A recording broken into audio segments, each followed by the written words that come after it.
Here we are again. I was asked to discuss the most elegant of the classic lever-action Winchesters, which is a great request. And I like the word elegant because I could think about other than mechanical things. We've all seen 1892s and 1894s and 1886s, and especially some of the custom order versions of those rifles were really something else. But I thought of the classic Winchesters, which I have on the table, two of an 1894. These are both from the 70s. They are not pre-64s, which would be hard to tell on the table anyway. This is the carbine that most people are familiar with, and here's the Model 64. And this is going to be a pretty short video because there's not that much to talk about. This is basically the carbine, but with a shorter magazine tube.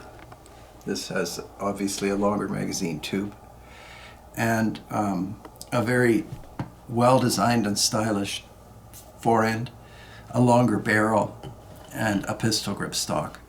And I don't know if many of you have had a chance to handle these Model 64s, but these are absolute gems. And there was an early version and then a later version. This is from the 70s, so obviously the later version. And there was an earlier one which had cut checkering and a pistol grip cap and some other features. But it's more or less an 1894 rifle as opposed to the 1894 or Model 94 carbine.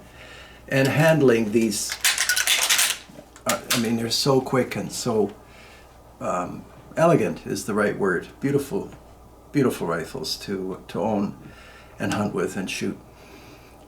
The other part of this video is not really associated with Model 64 only, but some people were asking, and I thought I should just answer the question on a video.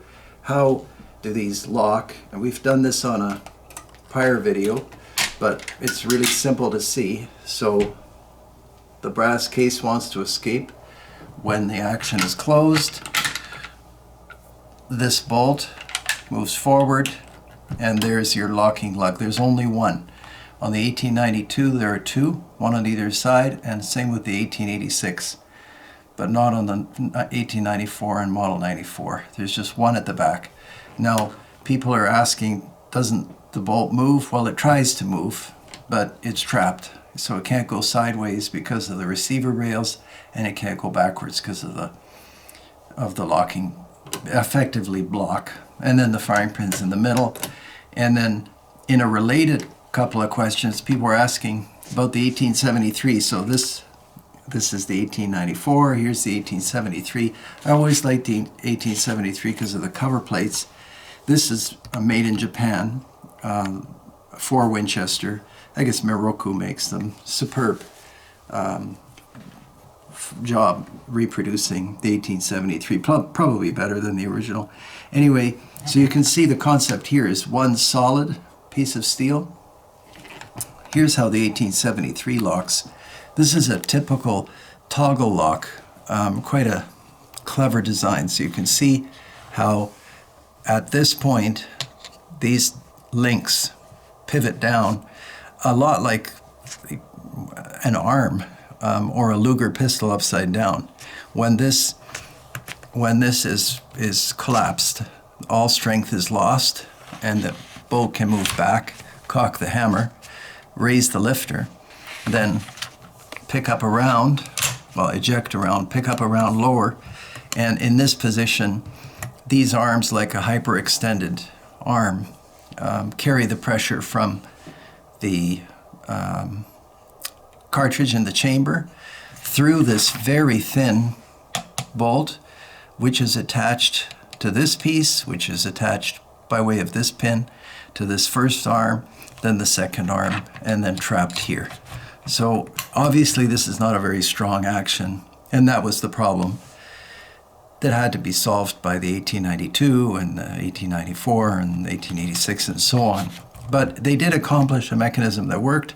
They put these plates on so the action could be worked on, and there's maybe one or maybe even more than one manufacturer that offers right now new links to increase the speed of operation for cowboy action shooting. Anyhow, if you don't own one of these, they make them in a bunch of different models, and they are really something else. Extremely smooth actions, and although not the strongest, they're more than strong enough to handle. This is a 38 357. So kind of a mixed bag video. That's how an 1873 locks.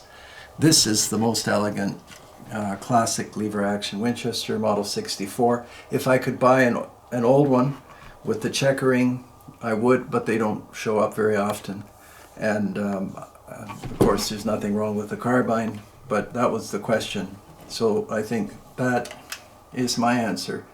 And just an excellent rifle. That's about all I have to say about it. So there you go. Thanks for watching. Bye-bye.